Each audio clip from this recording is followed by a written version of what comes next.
자, 이제 설 명절 연휴가 시작되는데요. 여러분들 가족들과 평안하고 또 즐거운 시간 보내시고 또 좋은 추억도 많이 만드시기 바랍니다. 모처럼 쉬는 긴 연휴 기간에 아프지 마시고 마음에도 기쁨과 평강이 가득하시기를 주님의 이름으로 축복합니다. 오늘은 마음에 대해서 좀 이야기를 하려고 합니다. 여러분 요즘 마음 어떠십니까? 마음이 건강하십니까?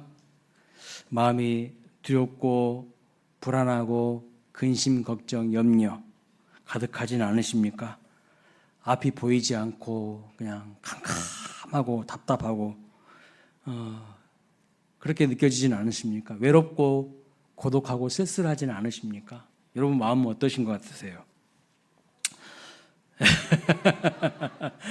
아이들이라서 역시 아이들은 동심은 항상 즐거워. 어른들이 문제지 뭐. 요즘 많은 인문학자들과요 사회학자들이 우리 사회를 가리켜서 뭐라고 하냐, 분노 사회다 이런 말을 많이 합니다. 정지우라는 작가는 분노 사회라는 책을 내기도 했고요. 백병원 정신의학과 이동우 교수는 한국 사회를 분노 사회라고 지칭하면서 우리 사회에 만연한 좌절과 분노를 분석하기도 했습니다. 전 세계 정신의학자들과 심리학자들에게 가장 권위를 인정받고 있는 정신질환 진단 및 통계 편람이라는 것이 있어요. DSM-5. 여기에 보면 다른 어느 나라에도 없는 한국인들에게만 있는 독특한 마음의 병이 있다고 말하고 있어요. 이게 전 세계 의학자들과 심리학자들이요 다 참고하는 권위 있는 자료입니다. 근데 그것이 뭐냐면 한국인들에게는 독특한 마음의 병, 이게 화병이라고 합니다. 화병. 그래서 영어로 화병이라고 표현해 놨어요. HWABYUNG, 화병. 한국인들은요 화병이 많대. 마음에 한이 많고 분노가 가득 차 있다고 표현하고 있어요. 많은 사람들이 마음에 안정감이 없고요, 기분과 상황에 따라서 흔들리고 한쪽으로 기울어져 있고, 한쪽으로 기울어져 있으니까 여러분 어떻게 됩니까? 비틀거리다가 결국에는 쓰러지는 거예요. 중심과 균형을 잃어버렸기 때문에 쓰러질 수밖에 없는 것이죠. 우울한 마음에 해서는 안 되는 행동을요 그냥 해버리고, 또 분노한 마음에 두고 후회할 말을 막 퍼부어 버려요. 주워 담을 수 없는 말. 한번 엎질러진 물은요 주워 담을 수가 없잖아요. 그런 말을 하게 됩니다. 역사를 보면 위대한 왕들 중에도 자기의 마음을 관리하지 못해서 평생을 두고 후회하는 사람들이 있어요. 대표적으로 누구냐? 가장 광범위한 제국을 건설했던 알렉산더 대왕입니다. 그런데 이 알렉산더 대왕의 가장 치명적인 약점이 한 가지 있는데, 그것은 한 번 화를 내면요 아무도 말릴 수가 없다는 거예요. 그 사람이 한 번 화를 내면 말릴 수 있는 사람이 없어요. 어느 날 알렉산더 대왕의 친구이자 가장 영맹스러웠던 장군이었던 클레이토스가 아프리카 북부의 이 박트리아 지역 총독으로 임명을 받습니다. 그리고 그 총독을 축하하는 자리에서 클레이토스가 불평하는 말을 합니다. 아니, 자기가 총독으로 임명받았으면 왕한테 감사합니다 이렇게 표현을 해야 될 거 아니에요? 근데 불평하는 말을 합니다. 그 소리를 듣고 있던 알렉산더 대왕이요 화를 참지 못하고 격분해서 창을 던져가지고 클레이토스를 그 자리에서 죽여버려요. 사실은 겁만 주려고 했는데 의도와 다르게 친구이자 가장 영맹스러웠던 장군이었던 이 클레이토스가 죽게 되자 알렉산더 대왕이 너무나 괴로워서 자기 방에 틀어박혀 며칠 동안 통곡하면서 울었다고 합니다. 알렉산더 대왕은 세상을 정복한 왕이지 않습니까? 가장 넓은 제국을 건설했던 왕이지 않습니까? 하지만 자기 마음을 다스리고 자기 마음을 지키지 못했어요. 여러분, 이렇게 마음을 지키는 거 참 어렵습니다. 이번에 명절에 가족들과 모이잖아요. 또는 뭐 부모님들 또 형제들 일가 친지들 만날 때 여러분 말 잘하셔야 돼요. 누군가에게 마음 상하는 말 하지 마시고 축복의 말, 축복을 구하는 기도, 그런 기도를 하시면 좋겠어요. 여러분은 여자의 마음은 뭐라고 하죠, 여러분? 예, 이리저리 흔들리는 갈대라고 합니다. 남자의 마음은 뭐라고 하죠? 남자의 마음은 어떤 분이 그러더라고요. 음흉한 늑대의 마음이다. 여러분 그 말에 동의하세요? 갈대와 늑대. 모든 타락한 인간의 마음은 흠이 있기 마련입니다. 그래서 흠을 잡기 쉽고 종잡을 수 없는 것이 인간의 마음인데, 옛날에 이런 말이 있었어요. 10길 물속은 알아도 한 길 사람의 마음 속은 모른다. 여기 여자 성도님들 많이 앉아 계시죠? 남편 마음 잘 아십니까? 남편 마음. 여기 남자 성도님들도 많이 앉아 계시죠? 아내 마음 잘 아세요? 아내 마음. 여기 자녀분들도 많이 앉아 있어요. 유초등부, 중고등부 청년들. 부모님 마음 잘 아세요? 부모님 마음. 우리는 대부분 자기가 보고 싶은 것만 보고, 자기가 듣고 싶은 것만 듣고 싶어 합니다. 다시 말씀드리면 마음이요, 한쪽으로 기울어져 있어요. 요즘에 이런 말을 많이 하더라고요. 확증편향. 중심과 균형을 잃었다는 뜻입니다. 그 결과 마음이 병들고요, 마음이 온전치 못해서 좋지 못한 악한 일들이 일어납니다. 성경에 보면 이런 말씀이 있어요. 이사야 26장 3절에 주께서 심지가 견고한 자를 평강하도록 지키시리니 이는 그가 주를 신뢰함이니라. 우리 모두가 심지가 견고한 하나님의 사람 되시기를 주님의 이름으로 축원합니다. 심지가 견고하다는 것은 무슨 뜻이에요? 마음의 중심과 균형이 잘 잡혀 있다는 뜻입니다. 그 무엇에 잘 잡혀 있는 거예요? 마음의 중심과 균형이 무엇에 잘 잡혀 있는 것입니까? 하나님의 말씀으로 딱 잡혀 있는 거예요. 하나님의 말씀으로. 하나님의 말씀을 신뢰하며 하나님의 말씀에 붙들린 사람이요, 환경과 상황과 기분에 따라서 이리저리 흔들리지 않는 내공이 있는 심지가 견고한 사람이라는 거예요. 그런데 마음이 자꾸 이랬다 저랬다 흔들리는 사람은요, 위험해요. 안정감이 없어요. 그래서 다른 사람들에게도 신뢰감을 못 줘요. 왜? 신뢰감이 없어. 불안해요. 제가 작년에 대만에 가서 보니까 대만에 101층짜리 빌딩이 있어요. 사진 한번 보여줘봐요. 저렇게 우뚝 선 빌딩이 하나 있더라고요. 대만 타이페이 101 빌딩인데, 여러분 대만이 섬이고 환태평양 조산대이기 때문에 지진이 엄청나게 많이 일어난대요. 저는 일본만 지진이 많이 일어난 줄 알았더니 대만도 엄청나게 지진이 많이 일어난다고 합니다. 그런데 이 타이베이 101 빌딩은요, 리터 규모 7.0 이상의 지진과 최대 60m의 태풍에도 이 중심과 균형을 잃지 않도록 딱 그 잡아주는 장치가 이 101 이 빌딩 안에 설치가 되어 있어요. 일명 조율 질량 감색이라고 하는데요, 튠드 매스 댐버라 해가지고 TMD라고 부릅니다. 저걸 TMD. 무게가 660톤이에요. 660톤. 이게 87층에서부터 92층 사이에 다 위치해 있어요. 제가 가서 눈으로 보고 왔어요. 그러니까 이 101 빌딩이요, 101층짜리 빌딩이 지진이 일어나도, 때로는 태풍이 일어나서 엄청난 큰 바람이 몰아쳐도 딱 중심을 잡아주는 거예요. 저게 그 건물 가운데에 있어서, 그 건물의 위치에 있어서. 그래서 진동을 줄여주고 중심과 균형을 잡아주는 역할을 합니다. 오늘 본문에도 중요한 말씀이 있죠.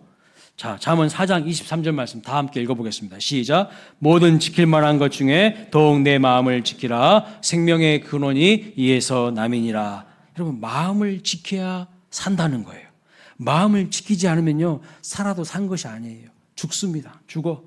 마음은요, 끊임없는 전쟁이 일어나는 현장이에요.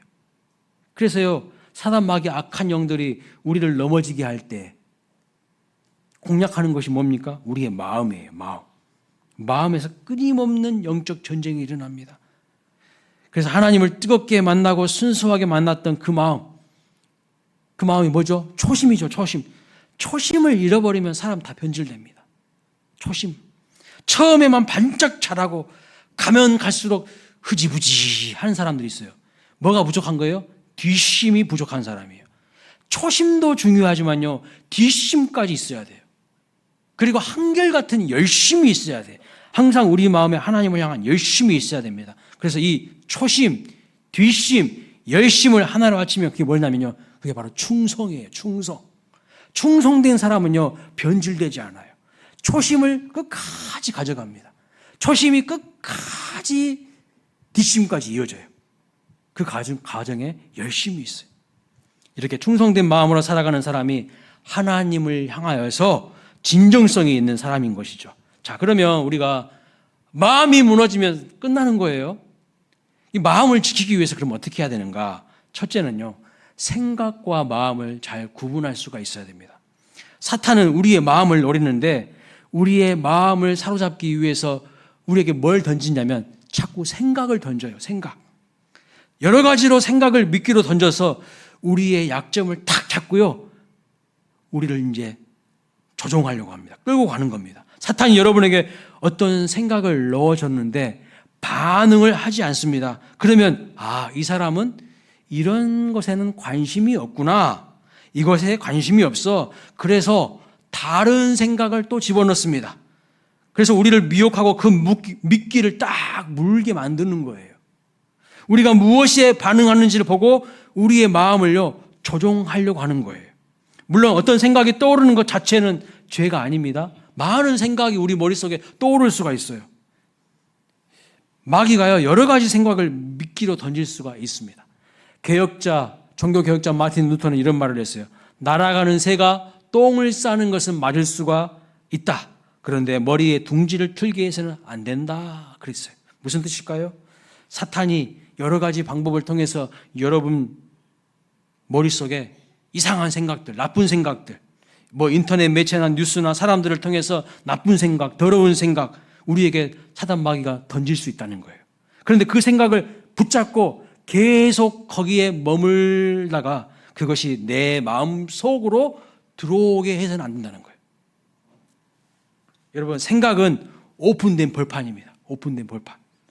여기에는요, 이런저런 생각들이요, 계속해서 하루에도 수십 번씩, 수백 번씩 들어올 수가 있어요. 다시 말씀드리면 여기에는 하나님이 주신 생각, 내 생각, 세상 사람들의 생각, 마귀가 던져주는 생각, 이게 다 섞여 있어요. 다 섞여 있다고요. 그리고 그 생각들이 우리의 마음속으로요, 파고 들어오는 거예요. 그 생각들이. 그러므로 어떤 생각이 떠올랐다고 해서 그것이 좋지 않다고 해서 여러분 우리가 죄책감을 느낄 필요까지는 없습니다. 다만 우리가 마음을 지키기 위해서는요, 이 생각과 마음을 좀 구분할 수 있어야 돼요. 우리가 붙잡아야 될 생각도 있지만 버려야 될 생각도 있다는 거예요. 버려야 될 생각. 더 정확하게 말하면 떠오르는 생각을 다 내 마음속으로 집어넣지 말라는 것입니다. 그러니까 생각은 아직도 내 바깥에 있기 때문에 거부하기가 쉬워요. 그러나 생각을 내가 동의하고 내 마음속으로 받아들이면 그때부터는요, 이게 내 마음이 돼요. 내 마음이. 내 마음이 되면 그때부터는 쫓아내기가 너무 어려워집니다. 자, 요한복음 13장 2절 말씀 한번 볼까요? 읽어봅니다. 시작. 마귀가 벌써 시몬의 아들 가룟 유다의 마음에 예수를 팔려는 생각을 넣었더라. 여기 말씀 보니까 무엇을 어디에다 넣었다고요? 생각을 마음에다 넣었다고 표현하고 있어요. 생각과 마음을 구분하고 있어요.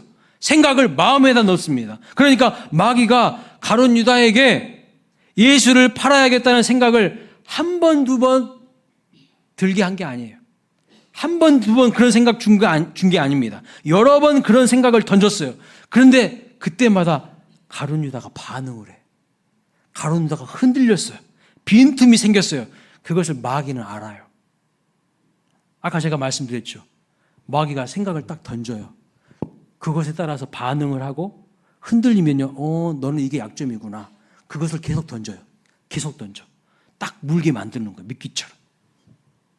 결국 가룟 유다가요, 자기 마음에 그것을 딱 받아들인 거예요. 그 마음이 행동으로 이어져 예수님을 배신하고 팔아버린 것입니다. 따라서 하나님의 말씀으로 바로 서 있지 않는 사람들, 하나님의 말씀으로 무장되어 있지 않은 사람, 흐리멍텅한 사람은요, 맨날 그 마음이 마귀 놀이터 돼요. 마귀가 들락날락 하는 마귀 놀이터라고. 여러분의 마음이요, 마귀 놀이터 되지 않기를 바랍니다.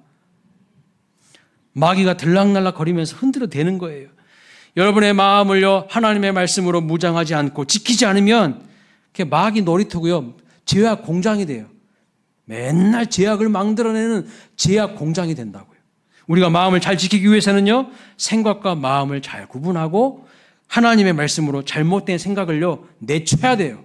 잘못된 생각을 분별해서 마음에 받아들이지 않아야 된다는 것입니다. 두 번째는 마음을 지키는 것이 오늘 본문을 보니까요, 우리의 신체 기관과 아주 밀접하게 연관되어 있는 것을 볼 수가 있어요. 자, 20절 말씀 보면 이렇게 말합니다. 귀를 기울이라. 귀를 말하고 있어요. 귀를. 20절 말씀에. 21절에는요. 하나님의 말씀을 내 눈에서 떠나게 하지 말라. 눈이 나와요. 눈. 24절에는 구부러진 말, 비틀어진 말을 내 입에서 버리고 멀리하라고 말합니다.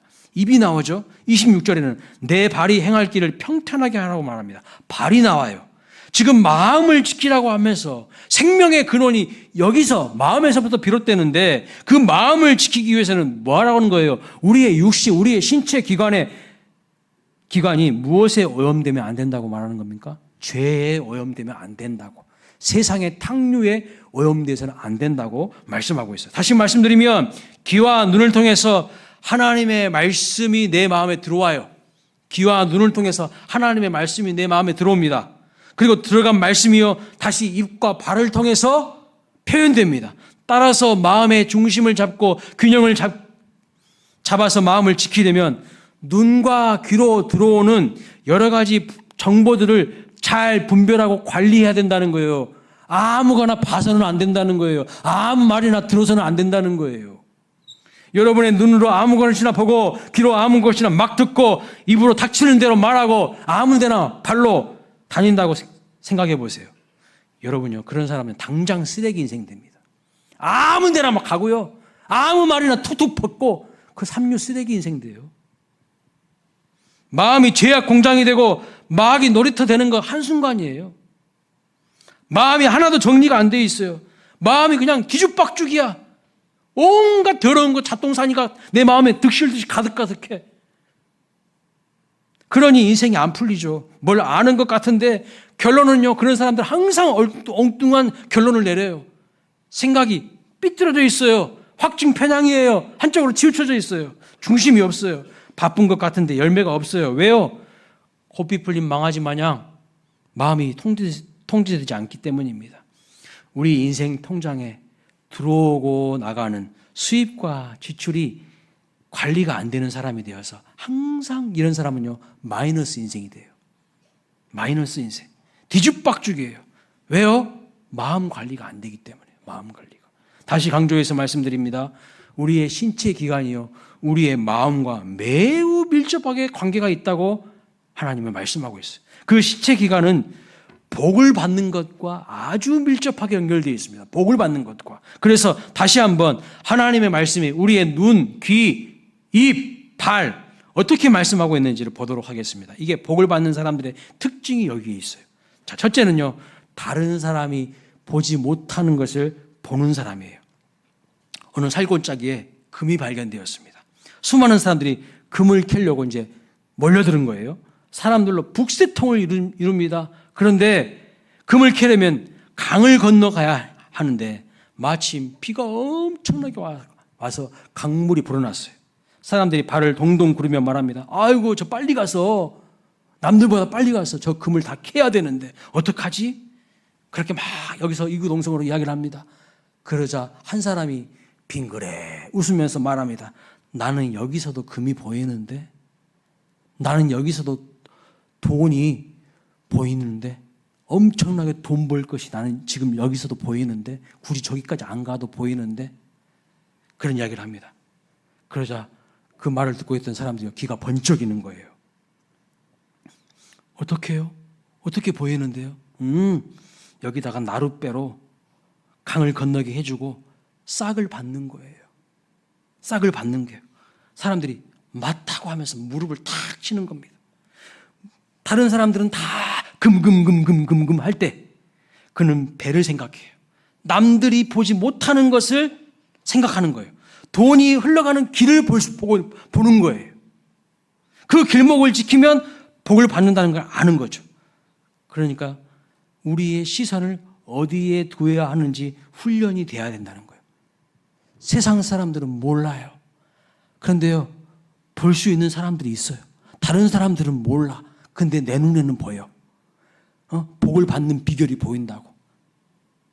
시편 121편의 1절에 이렇게 말합니다. 내가 산을 향하여 눈을 들리라. 나의 도움이 어디서 올까? 그러니까 눈을 어디에 두느냐에 따라서 내가 하나님의 도움을 받을 수 있고 받지 못할 수도 있습니다. 어디를 바라보라는 말씀입니까? 산을 바라보라는 말씀입니까? 아니에요. 그 산을 만드신 여호와 하나님께 내 시선을 고정하고 집중하라는 것입니다. 시선이 흔들리는 사람은요, 복을 받지 못해요.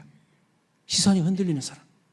하나님의 지혜와 도움을 받으려면 하나님을 바라봐야 됩니다. 근데 사탄이 우리를 유혹할 때 쓰는 작전이 뭔지 아세요? 자꾸 우리 시선을요, 흔들어 놔요. 하나님 바라보지 못하도록. 엉뚱한 것을 보도록 만듭니다. 하와가 유혹을 받을 때 마귀가 쓴 작전이 뭐예요? 선악과를 탁 보여주고 보암직도 하고 먹음직도 하고 지혜롭게 할 만큼 탐스럽게 보이게 만든 거예요. 거기에 마음의 시선이 흔들리는 것이죠. 아브라함의 조카 롯이요, 소돔과 고모라 성을 선택한 것은요, 자기 눈에 보기 좋은 대로 미끼를 딱 문 거예요. 자기 눈에 보기 좋은 대로. 이것을 가리켜서 성경은 뭐라고 하냐? 안목의 정욕이다. 안목의 정욕이다 말하고 있어요. 우리 눈이 부패한 것들이 들어오는 통로가 되지 않도록 조심해야 돼요. 복을 받지 못하는 이유는요, 자꾸 엉뚱한 것들에 매여 있어요. 엉뚱한 것들 바라보고 있다는 거예요. 시선이 하나님께 없어. 하나님을 바라봐야 하나님이 지혜를 주시고 하나님이 복을 주시는데 하나님과 눈 맞춤을 안 해. 그러니까 복을 못 받는 거예요. 두 번째로, 바로 들어야 바로 삽니다. 따라서 하세요. 바로 들어야 바로 산다. 바로 들어야 바로 산다. 귀 조심하라는 거예요. 귀. 여러분 귀를 조심하라는 거예요. 이사야 30장 21절에 이렇게 말합니다. 내 뒤에서 말소리가 내 귀에 들려 이르기를 이것이 바른 길이니 너희는 이리로 가라 할 것이며. 무슨 말이냐면 시골에서 소를 몰고 갈 때에 뒤에서 소 주인이요, 이리여 하는 거 여러분 들어보셨죠? 우리 초등부 학생들은 시골에서 안 살아봐서 모를 텐데 어르신들은 다 아실 거야. 뒤에서 주인이요, 소 몰 때 이리여 이렇게 합니다. 그 소 주인의 말소리를 듣고 소가 길을 따라 가는 거예요. 그런 것처럼 하나님께서요, 뒤에서 우리에게 하나님의 음성을, 하나님의 말소리를 들려주실 때에 이것이 바른 길 정도니까 그 길로 가라는 겁니다. 하나님이 우리에게 들려주시는 특별한 음성이 있고요, 우리에게 가이드를 붙여주신다는 거예요. 그런데 그 특별 가이드의 말을 잘 들으라는 거예요. 그 가이드의 말을 잘 들으라는 거예요. 마음의 귀를 열라는 뜻입니다. 하나님의 말씀을 듣는데 방해가 되는 것이 바로 여러분의 뭡니까? 고집과 편견이에요. 하나님의 말씀을 순수하게 받는 것이 아니라 삐딱하게 고집과 편견으로 딱 뭉쳐있는 사람은요, 하나님의 말씀이 돌짝박, 가시박 같아가지고요, 그 힘겨지지가 않아요. 그것을 내려놓아야 됩니다. 그래서 양은 목자의 음성을 들어야 산다는 것이죠. 자, 세 번째는요, 입이에요. 입. 사람은 자기가 했던 말로 얽히고 묵힙니다. 딱 묶이게 돼 있어요. 잠언 6장 2절에 이렇게 말합니다. 내 입의 말로 네가 얽혔으며 내 입의 말로 인하여 잡히게 되었느니라. 자기 한 그 말로요, 자기가 잡힌다는 거예요. 제가 지난 주 중에 우리 대통령이 헌재에 나와서 이야기하는 것을 딱 봤습니다. 국회의원들 체포하고 끌어내라고 했습니까? 재판관이 물어보더라고요. 물어보니까요, 그런 적 없다고 딱 잡아떼더라고요. 얼굴 표정 하나도 안 바뀌더라고요. 와, 거짓말을 어떻게 이렇게 잘하는지. 그런데 그 다음날 국정조사 청문회에서 많은 증인들이 대통령이 지시한 것이라고 이구동성으로 이야기하는 거예요. 예? 이구동성으로 다 이야기하는 거예요. 결국 자기 입의 말로 잡히게 됩니다. 자기가 한 말로 잡히게 되는 거예요. 예수님은 마태복음 12장 34절에 이렇게 말씀합니다. 독사의 자식들아, 너희는 악하니 어떻게 선한 말을 할 수 있겠느냐? 이는 마음에 가득한 것을 입으로 말함이라. 밖에서 입으로 들어가는 음식이 더러운 게 아니라 주님이 뭐라고 말하냐면 네 마음에서 나오는 것이 더럽다. 주님이 그렇게 말씀했어요. 마음이 부패한 거예요. 마음이. 그래서 우리는 어떻게 말해야 됩니까? 에베소서 4장 29절 이렇게 말합니다. 같이 읽어볼까요? 시작. 무릇 더러운 말은 너희 입 밖에도 내지 말고 오직 덕을 세우는데 소용되는 대로 선한 말을 하여 듣는 자들에게 은혜를 끼치게 하라. 이번 명절에 좋은 말 하세요. 선한 말 하세요. 축복의 말 하세요. 우리 결혼 못하고 있는 노총각, 노처녀들 제일 듣기 싫은 말이 너 언제 결혼할래? 그런 말 정말 듣기 싫대요. 그런 말 하지 마세요. 그냥 기도해 주세요. 좋은 사람 만날 거라고. 하나님이 예비하신 사람이 있을 것이라고. 요즘 회사 면접을 볼 때요, 면접관들이 일부러 면접에 임하는 그 지원자들을 무시하는 질문을 한다고 합니다. 불편한 질문들을 한대요. 왜요? 이런 상황에도 어떻게 반응하는지를 본다는 거예요. 의도를 가지고 하는 거예요. 설령 다른 사람들이 조금 내 마음을 힘들게 하는 말을 해도 참고 인내할 수 있는 온유한 사람인지를 본다는 거예요. 까칠한 사람들, 예? 이런 사람들이 직원으로 들어오면요, 일 못해요. 같이 불편해서. 마음이 거친 사람들이 아니라 온유한 사람이 여러분 뭘 받습니까? 복을 받아요. 제 이야기가 아니라 마태복음 5장 8복에 보면 5장 5절에 이렇게 말합니다. 온유한 자는 복이 있나니 그들이 땅을 기업으로 받을 것임이라. 아멘이십니까? 시편 37편 11절에 이렇게 말합니다. 온유한 자들은 땅을 차지하며 풍성한 화평으로 즐거워하리로다. 마음이 까칠한 사람이 복을 받는 게 아니에요. 마음이 온유한 사람. 상대방이 나에게 뭐라고 말하더라도 내 마음이 온유한 사람. 그 사람을 하나님은 주목하고 계시다가요, 복을 주시는 거예요.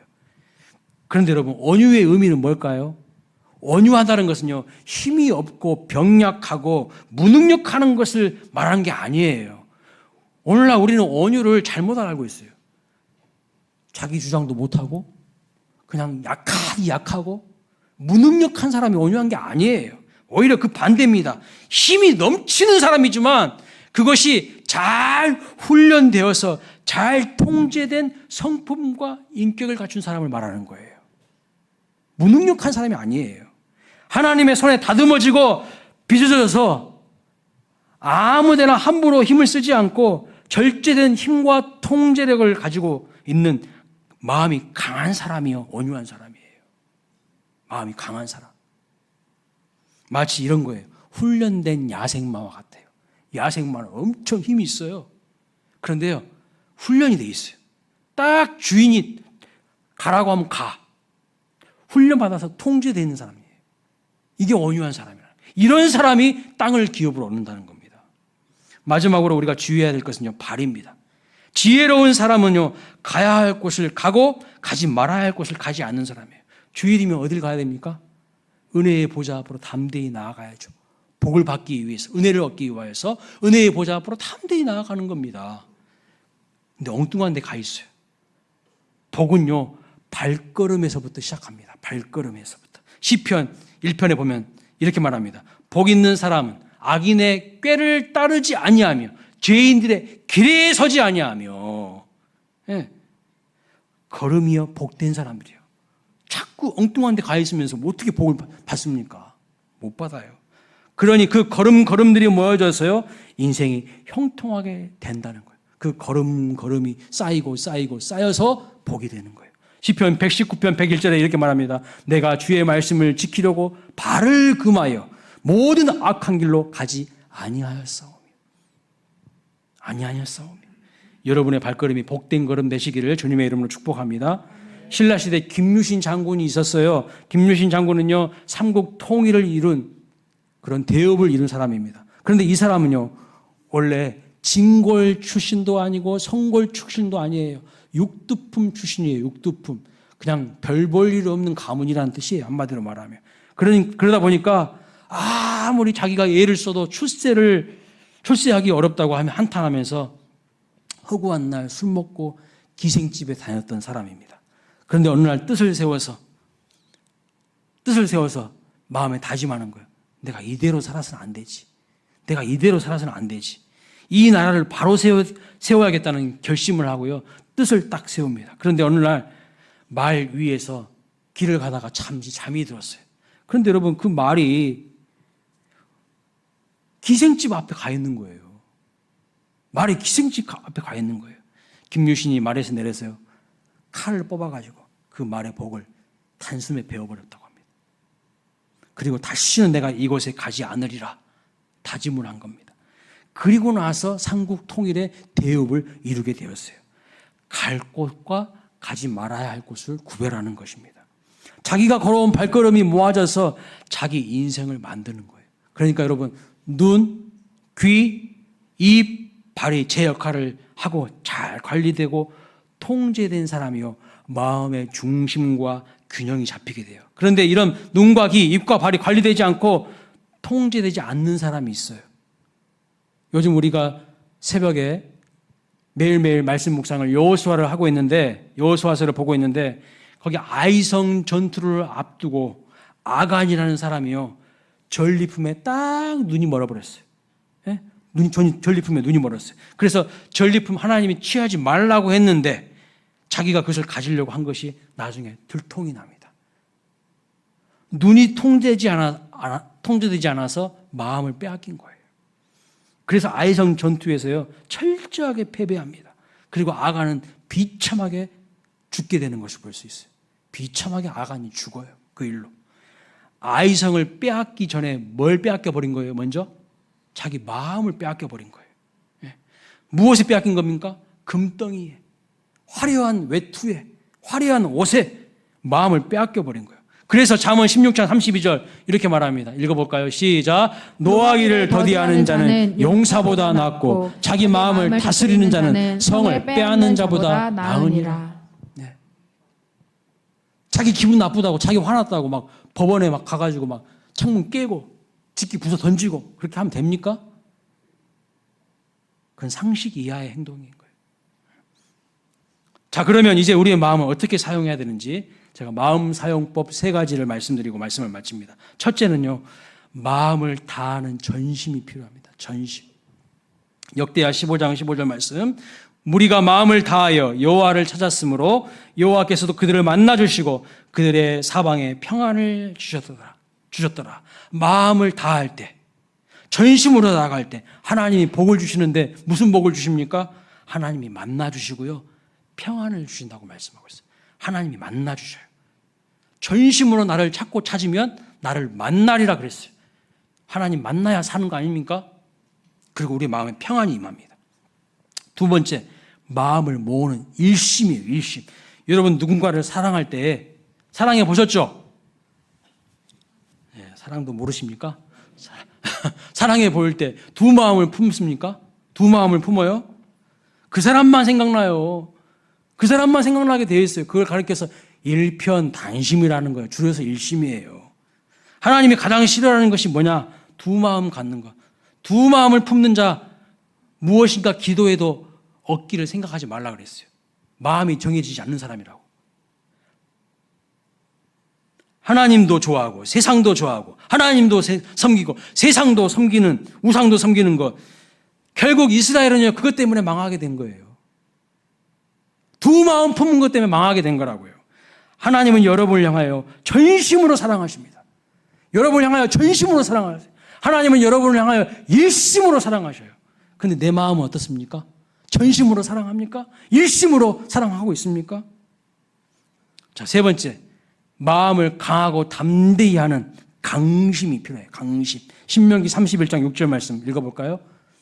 시작. 너희는 강하고 담대하라. 두려워하지 말라. 그들 앞에서 떨지 말라. 이는 내 하나님이 여호와가 그가 너와 함께 가시며 결코 너를 떠나지 아니하시며 버리지 아니하실 것임이라 하고. 마음을 강하고 담대하는 이 강심의 열매가 뭡니까? 하나님의 동행하심이에요. 떠나지 않겠다고, 동행하시겠다고, 함께 하시겠다고 말씀하고 있어요. 네. 여러분 삶에 새로운 변화가 나타나기를 진정 원하십니까? 기적 같은 일이 나타나기를 원하십니까?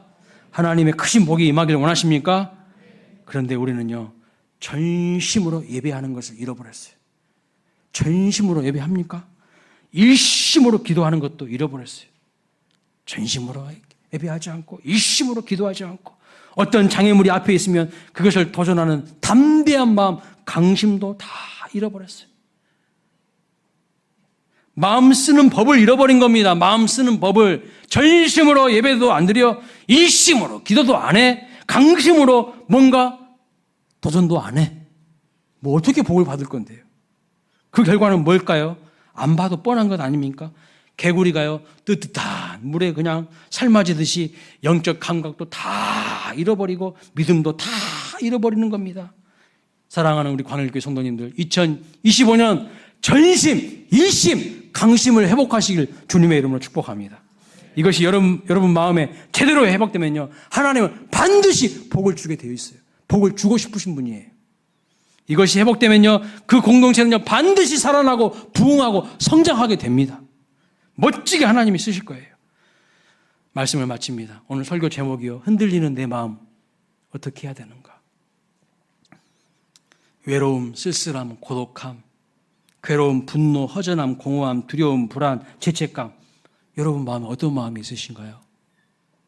이런 모든 어두운 마음을 몰아내는 비결이 있어요. 어떻게 몰아낼까? 낼 수 있을까요? 어떻게 내 우울한 마음, 내 속에 있는 막 화가 어떻게 다 사라지고 내 마음에서 평안이, 기쁨이 임할까요? 한 통이 있어요, 통. 거기는 공기가 담겨져 있어요, 공기. 여러분, 그 공기를 밖으로 빼내려면 어떻게 해야 될까요? 막 통을 막 때리고 막 흔들어 대고 막 이렇게 한다고 해서 그 통 안에 있는 공기가 밖으로 빠집니까? 절대 안 빠져요. 빼내는 비결이 있어요. 뭐죠? 거기다 물을 가득 담으면요, 그 안에 있는 공기는 자동적으로 빠져요. 뭐냐? 내 마음의 외로운 마음, 허전한 마음, 분노, 예수로 충만해 보세요. 기쁨이 임합니다. 하나님의 말씀으로 충만해 보세요. 거기에 평안이 임하는 거예요. 아무리 흔들어대고 통을 때려도 그 공기 안 빠진다니까요. 안 빠져요. 마찬가지입니다. 내 마음에 가득 차 있는 온갖 더러운 것, 어두운 것, 두려운 것들 빼내기 위해서는요, 내 마음을 뭘로 채워야 됩니까? 하나님의 말씀으로 채워야 돼요. 예수님의 사랑으로 채워야 됩니다. 그런데 하나님의 말씀에는 관심도 없어요. 눈이 멀어져 있어, 세상에. 그래서 기도해야 돼요. 하나님, 내 눈을 좀 고쳐주세요. 하나님, 맨날 세상만 바라보는 내 눈만 이거 좀 고쳐달라고. 그리고 헛소리하는 내 말 좀 고쳐달라고. 엉뚱한 데에 가는 내 발 좀 고쳐달라고. 하나님, 그래야 복을 받는다는 것입니다. 하나님의 말씀으로 충만하게 채워주시기를 주님의 이름으로 축복합니다. 이것이 우리가 전심으로, 일심으로, 강심으로 변화되어 큰 복을 받는 비결이라는 겁니다. 하나님의 말씀으로 우리의 마음을 가득 채우면 세상이 감당할 수 없는 강하고 담대한 사람이 됩니다. 그래서 가나안 정복을 앞두고 있는, 두려움에 떨고 있는 여호수아에게 하나님이 뭐라고 말씀하셨습니까? 이 율법책을 내 입에서 떠나지 말고 그 말씀을 다 지켜 행하라. 그리하면 내가 형통하리라. 네가 형통하리라 그랬어요.